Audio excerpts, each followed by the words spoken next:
Welcome everybody this evening, and thank you for attending this event. As you know, this is a very special year and a very special centenary, and we're celebrating all of our women and how far we've come. MIPIM provides a unique platform to assess what still needs to be done and the fundamental role women play in play shaping, construction and development. GM has always been a trendsetter, and we currently boast 6 female chief executives in Greater Manchester. And whilst more and more women are seeing construction as a career, we still only have about 20% of women in the construction industry in the workforce.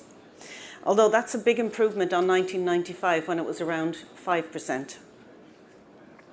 Women are instrumental in driving change, and Diva Mank and West Midlands Women's Voice are established groups expressing the aspirations of women in all aspects of life and work. So I'd like to introduce our speakers. And today they're from both the public sector, private sector, nationally, internationally, and we'll share our personal experiences with you and discuss how we see the future.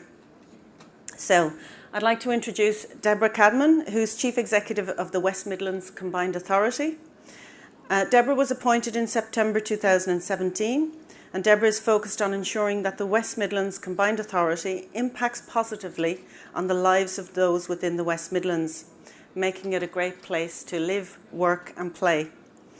Deborah is an advocate for gender equality and speaks regularly with women's groups, including West Midlands Women's Voice, established in September 2016. Charmaine O'Connor, Chief Executive of PP O'Connor.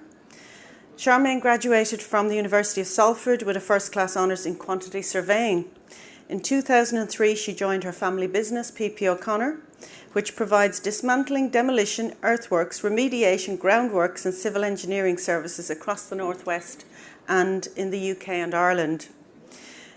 She's held a variety of roles, securing a number of prestigious large projects such as Liverpool One and the Metrolink.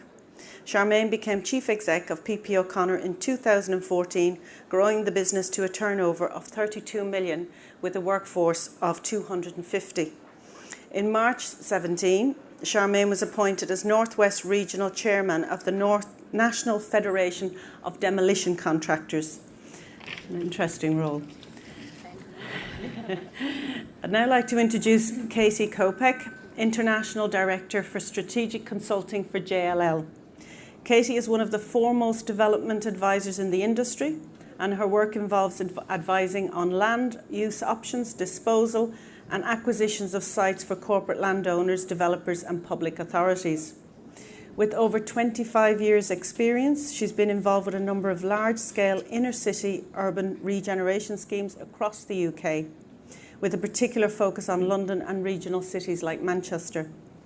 Katie is currently advisor to the Mayor of London on regeneration and development opportunities across London to encourage inward investment, and was voted in the top 50 most influential women in real estate as the advisor who helped to shape London. She's currently working closely with UKTI, both in the UK and with consulate offices across the world, and is a committee member of Real Estate Balance. And last but not least, Joanne Roney. Joanne is Chief Executive of Manchester City Council, and she's been Chief Executive since April 2017. Previously, she was Chief Executive of Wakefield Metropolitan Council. Joanne has previously worked as Director of Housing at Kirklees and Executive Director with responsibility for housing, communities and adult care at Sheffield City Council. She is a Fellow of CIH, a regular contributor to Inside Housing, a trustee of the We Love Manchester Emergency Fund, established in the wake of the Manchester Arena attack to provide financial support to victims and families affected. Joanne was awarded an OBE for services to local government in 2009. So a great lineup, I think you'd all agree. So I'm going to start off with a few questions, and I'm going to start the discussion.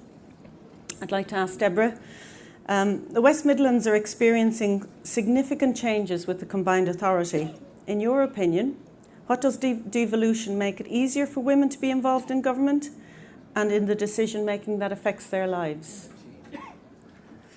I think it makes it easier. And it makes it easier because we're able to bring the issue to the fore in a much more overt way.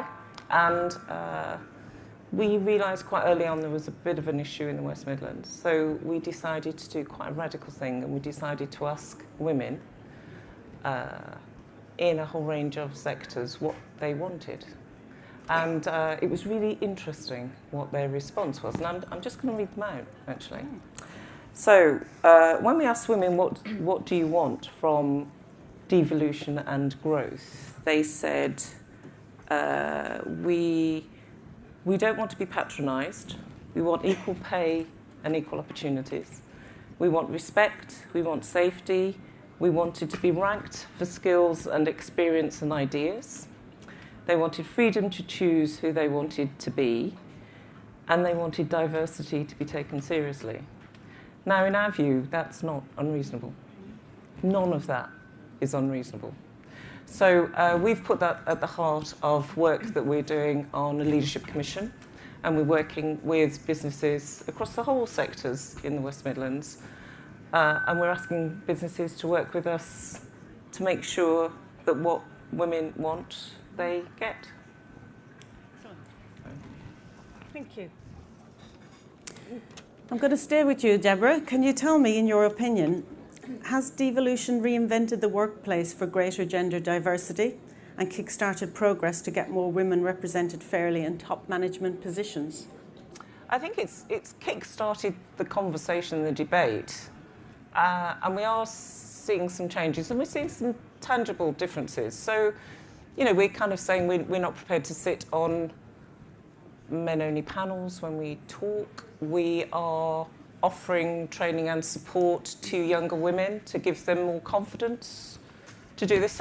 So, you know, I was at an event of 80 people and 78 were men, and when I kind of challenged that and said, this doesn't kind of feel right to me, the response was, well, we couldn't find any women to invite. And then when I pressed them a bit, they said, well, we've only invited important people, which, you know, needed to stop digging there, really. But so we've said, OK, well, we'll help you with that. So we've got a whole range of women, younger women, and we're coaching them and mentoring them and training them and encouraging them to take their place at the table. And we're asking all businesses to do that as well in the West Midlands. So quite tangible differences. Some good practice. Yeah. Excellent. Thank you. I'm going to move on to Charmaine. There's a huge amount of press activity and noise made around construction and women working in the industry. By 2020, it's anticipated that women will make up about a quarter of the workforce. Given your experience to date, can you tell us what it's really like to be a woman in demolition and construction industry? And what would you say to women who are thinking about construction as a career? Well, I've been in the industry now for 22 years. I've had nothing but positiveness throughout. It's been an amazing career. And especially the mentors that I've had. So I started my career off, obviously, at Quantity Spain through a company that we all used to know, John Lang's. Had an incredible apprenticeship, that's probably what you'd say these days, as far as, you know, you worked 4 days, you went to university for 1 day, you had a go at being in planning, in quantity surveying. It was really diverse what they did, and, you know, I never actually saw myself any different as far as gender is concerned, as being, you know, treated any different as far as females and males. So I always consider myself as having a really good upbringing, if that makes sense. So and the mentors were so amazing, like Tom Higgins, you might know him, and Darren Whittaker was also one of my bosses previous. So I thank them for being there. As far as what was the next bit? It's like about, what would you say to women who are thinking about a career in construction? I'd say, I know you said 20%, but last year I read something that it was about 13-15%. So when you look at the industry and how it's grown through the last couple of years, and the massive infrastructure projects that are coming on board, like HS2, you've got the airport. You know, there's a million careers that we need to plug, and I think we as an industry are struggling at that. And I think that going to the 25% is, we've got a lot to do by 2020, and I just don't think we're doing enough. I think we need to get out there and inspire women to get into the industry, because it is such a good career, and you know, remuneration packages are really good. But as a business as well, I think we need to do more for women. So say like they've had families, trying to bring them back into the workforce. An example that we bought an engineer who was incredibly talented. You know, she had 4 kids, she wanted to come back to work, so we tried to be flexible with her, and we brought her back in from, like, she works 9:30 to 2:30, but she supports all the engineers, she does the cut and fill packages, she checks quantities. So I think we need to be looking at how we can be a bit more flexible within the businesses and try and support women coming through. Thank you. I'll stay with you, Charmaine. With this year being the centenary for women voting in the UK, the role of women is developing and changing all the time. What do you believe women can bring to the construction, property, place shaping sector, and how can PP O'Connor assist? And you've talked a bit about returning to the workforce. Yep. And how would you promote the industry to future female employees? So, let me see now. I think women can be quite versatile, and one of my old bosses said that he always wanted a woman on his project, because put them in a client situation and we kind of diffuse situations, so they always loved, you know, so it was always encouraged. And I think we're flexible, we're motivated, and we get, you know, as far as that side of it, I think females have that kind of tendency, do you think? And I would say, as far as doing more, I think I have been into schools. I've just been in discussions with Salford University about going in and promoting women in construction.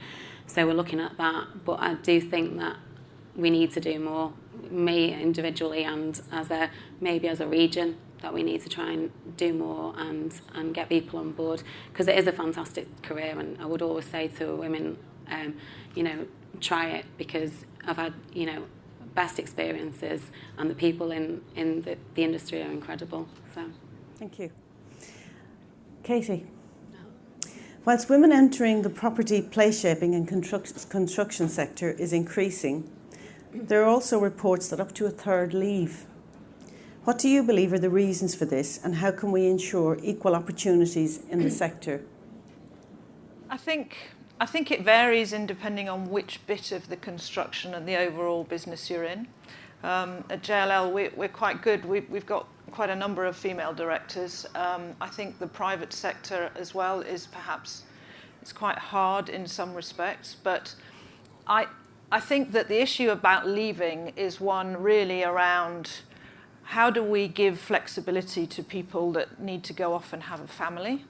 And how do we make sure that when they do want to come back, particularly the graduates that we've spent lots of time, effort, passion to make them great at what they do, and then they go off and have kids, and we won't have them back on a flexible basis that they perhaps want for however long they want it. I think the business is getting better at that generally. I'm not just talking from a JLL point of view, but I also think now, and you know, times have changed, but you know, paternity leave and the ability to share your paternity, maternity leave is really good, because it's actually putting the fellas in the same place about taking leave, which means that actually employers have got to think differently about that element of their workforce, and it's beginning to balance the books.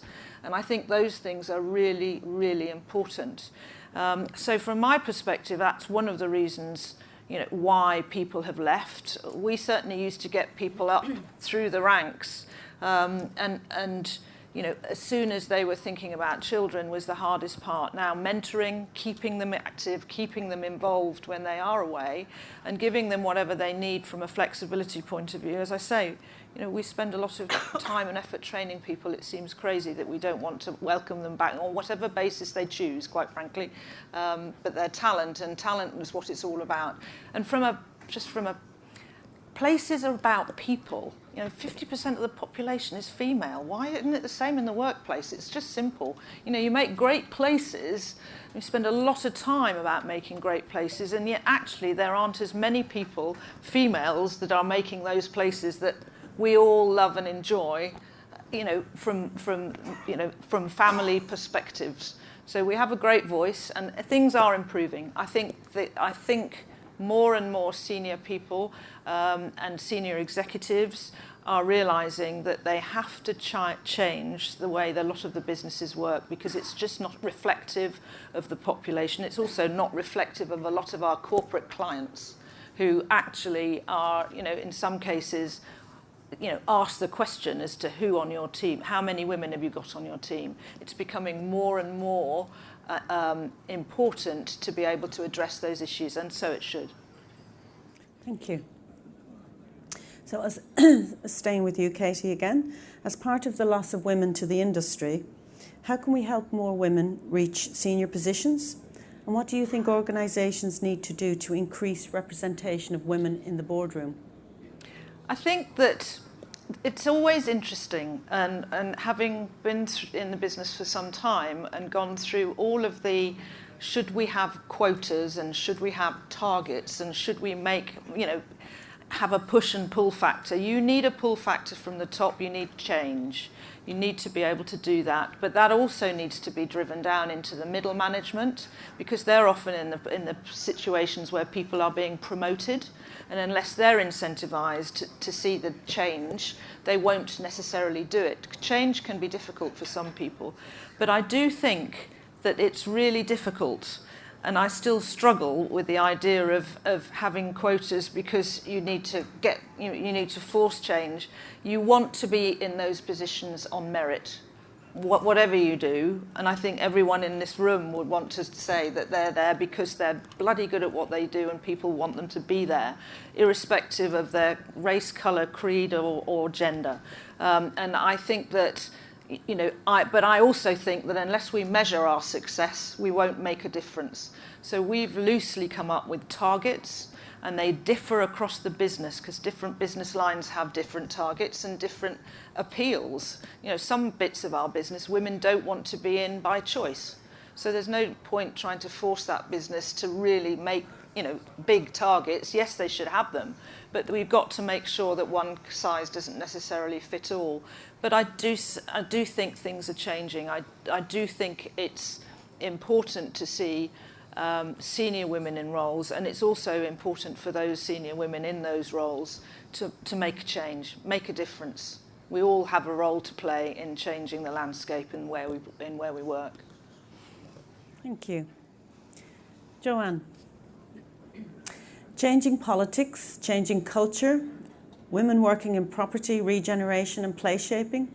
What are your thoughts? How does Greater Manchester and Manchester City Council support gender diversity? So as my biography sounded when you read it out, I've been in the business about 400 years, and I can remember plenty of times when I was the only woman in a room. I'm sure you can, Deborah. I'm sure all of us on this panel have had that experience. And I think things are changing, and I'm incredibly lucky to be Chief Exec of Manchester, because I'm now in an organisation where over 50% of the elected members are women. Women have half of the executive positions on the cabinet. The senior management team that I work with are predominantly women, and these are women in really key roles. This is the city treasurer, the city solicitor, head of planning. There's an amazing team here in MIPIM, women, Pat Bartoli, as she sat at the back. These are very strong, powerful women in the city. Alongside Greater Manchester, Teresa, 6 out of 10 female chief executives in GMCA. So I think I'm already part of a public sector that recognises the role of women. We have made great strides, I think, in Greater Manchester since the election of the Mayor, who clearly had this as part of his manifesto. So there is a lead member now for equality and social inclusion within Greater Manchester. She's Councillor Jean Stretton from Oldham.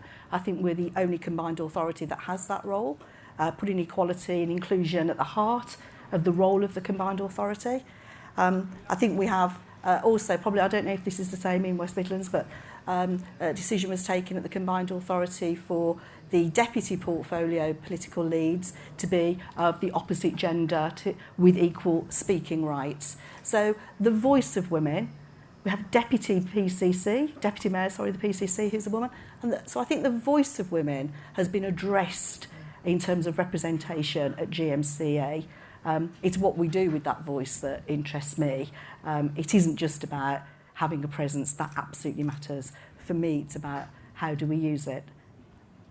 I was looking at the research that's out there about successful companies, and it says for successful companies, they recognise that having a gender-balanced workforce is absolutely crucial for 4 reasons. Number 1, you know your customers better. Number 2, you get a more balanced approach to risk. Number 3, you make better decisions. And number 4, you outperform your competitors. Now, if we're all in the business of creating great places, it seems to me that we need to have exactly the same view. Thank you. Very good. I'm going to open to the floor now for some interesting questions. I'm sure you've got questions for our very experienced women here. Any questions? Be brave. Deborah? Question? Can I just shout? Yes, please. Oh, here we go. Microphone. Thank you, and great to see the panel here today. One sort of light-hearted question, which is how comfortable are those stools for ladies in skirts? And a more sort of important question, I think. You've all talked about younger women coming back into the workplace, and the reality is many of us do that, and it takes us a couple of years to catch up with the guys, but then we get there. But what do you think the barriers are further up the tree, and how do we start having more female role models in businesses generally and in our communities? Okay, thank you. So we'll start with Deborah. So what are the barriers further up the tree, and how do we get more role models?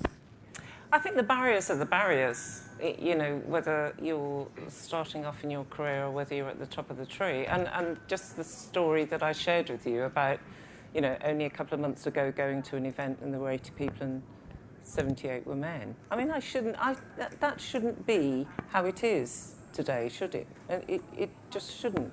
And, still on International Women's Day, still getting all that shit about, well, when are we going to have International Men's Day? We've still got a long way to go, and just experiencing behaviour that's completely unacceptable post-President's Club, that people still aren't thinking that kind of behaviour is unacceptable. So I still think we've got a long way to go, but I think, the 4 of us sitting on this platform are prepared to say we're not going to tolerate that. It's not good enough. And I think we need to do that to demonstrate to the women coming behind us that actually there is a route through this and they don't have to put up with it either. So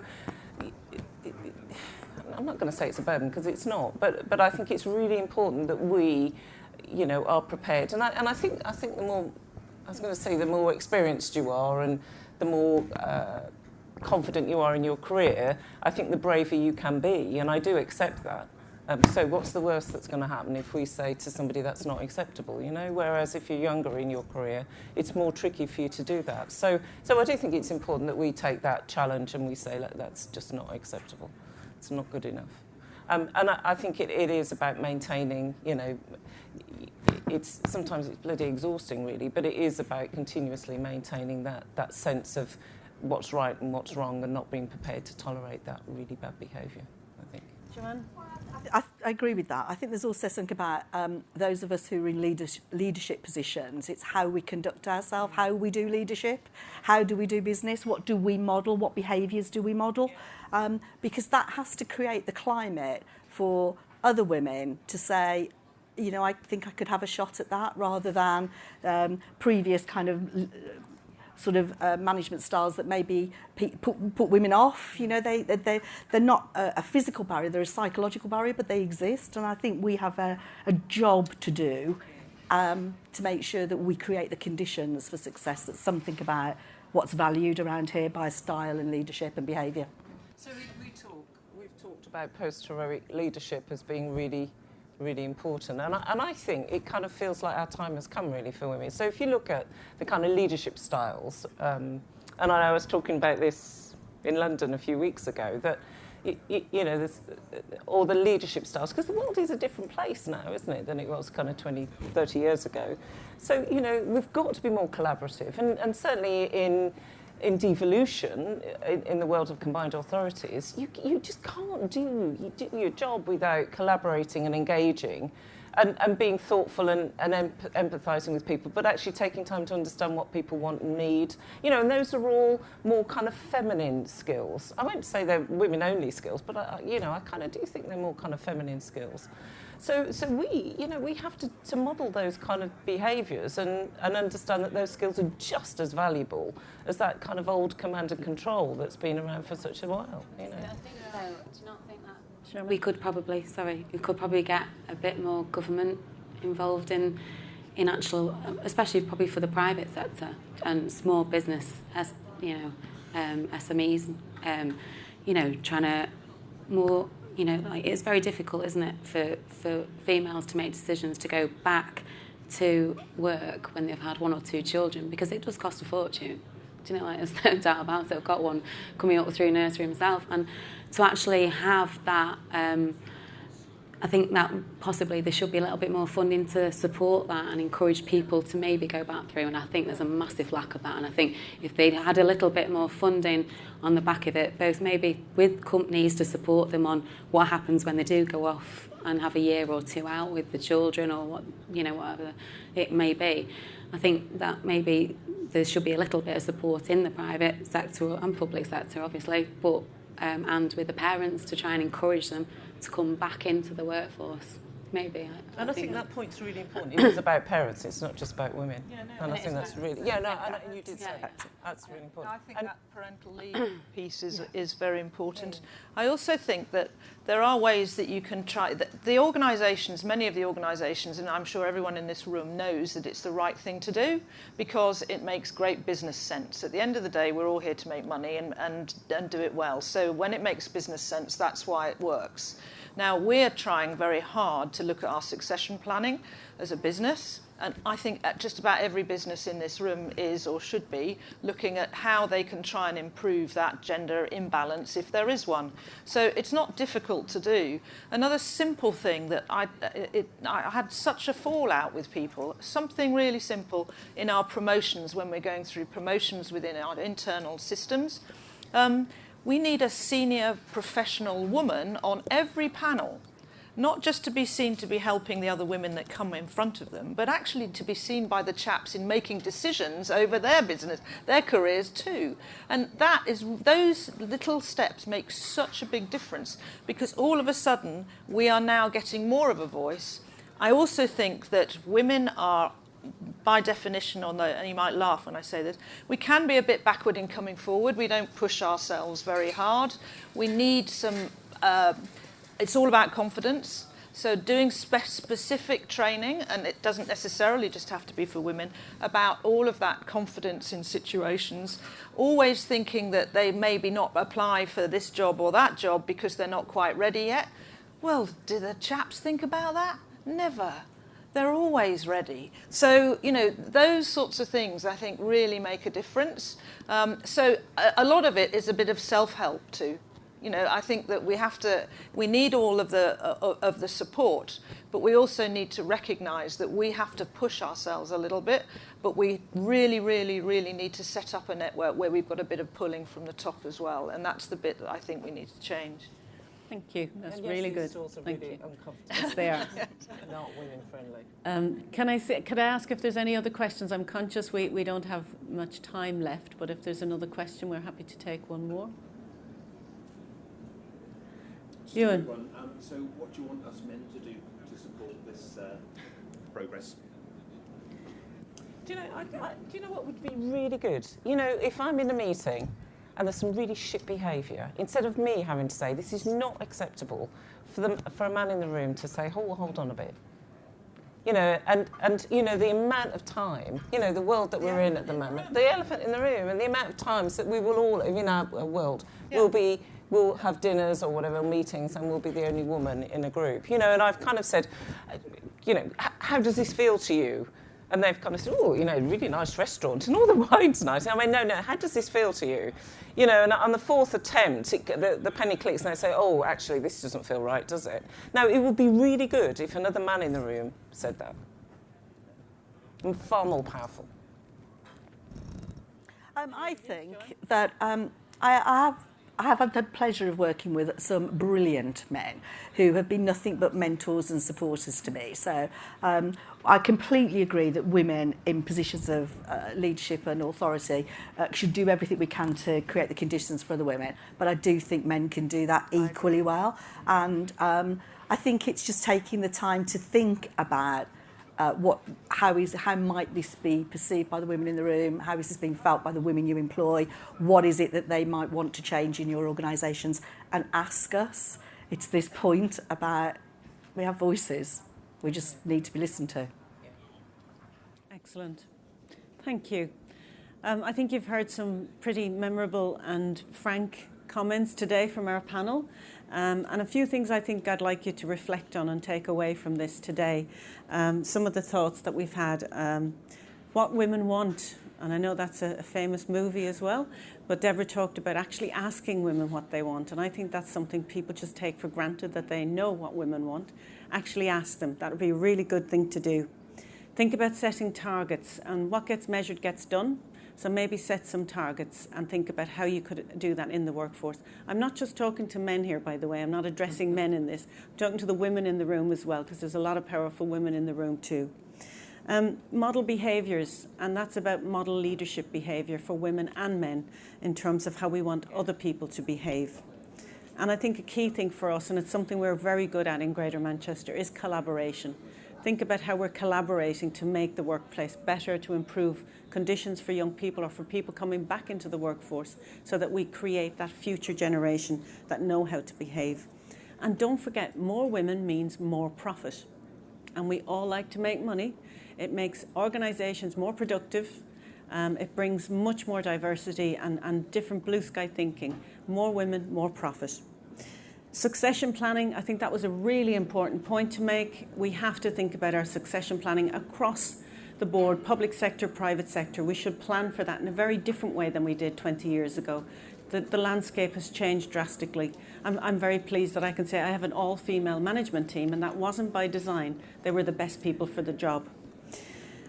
And I did like the point that men are always ready, and that is so true. And they very rarely suffer imposter syndrome, but women do. Women never say we, never say I, they say we. And I think that's something that we have to get much better at doing and thinking differently. And it'd be nice if men check the behaviour in the room and not always wait for a woman to do so. And I think that's a really key point that maybe everybody could take away today as well. And maybe you women, if you see bad behaviour, just wait and see. Will a man check the behaviour in the room and you not have to do it? So some really good points to take away and some things to think about, and I'd like you to reflect on all of those. See how you can address them in your workplace and maybe bring them to people's attention in your workplace and get some collaboration going. And I'd like to just thank the panel. It's a great panel. Thank you very much. And could I thank Marketing Manchester as well for putting this together for us today? It's been great. Thank you very much. Thank you, everybody, for attending.